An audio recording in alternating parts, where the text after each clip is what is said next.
আপনারা জানেন যে শান্তিতে নোবেল পেয়েছে ভেনেজুয়েলার বিরোধী দলীয় নেত্রী মারিয়া করিনা মাসাদো।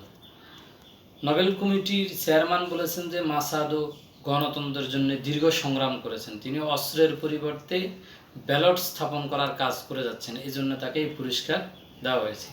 আমাদের কথা হলো, যদি মাসাদো গণতন্ত্র ফিরিয়ে আনার জন্য কাজ করে, তাহলে আমাদের বাংলাদেশের বিরোধী দলীয় নেত্রী বেগম খালেদা জিয়াও শান্তিতে নোবেল পুরস্কার পাওয়ার অধিকার রাখে। কারণ খালেদা জিয়া বাংলাদেশে গণতন্ত্র ফিরিয়ে আনার জন্য যে সংগ্রাম করেছেন, বাংলাদেশে জীবন্ত রাজনীতিকদের ইতিহাসে এখন এরকম সংগ্রাম দেখা যায় না। কারণ খালেদা জিয়া গণতন্ত্র ফিরিয়ে আনার জন্য তার দীর্ঘদিনের নিজের বাড়ি হারাতে হয়েছে, তিনি তার এক সন্তান হারিয়েছেন এবং তার আরেক সন্তান বিদেশে প্রায় 17 বছর নির্বাসিত জীবনযাপন করছেন এবং তিনি একজন সুস্থ মানুষ ছিলেন বেগম খালেদা জিয়া, কিন্তু গণতন্ত্রের জন্য সংগ্রাম করতে করতে তিনি আজকে মৃত্যুপথের যাত্রী।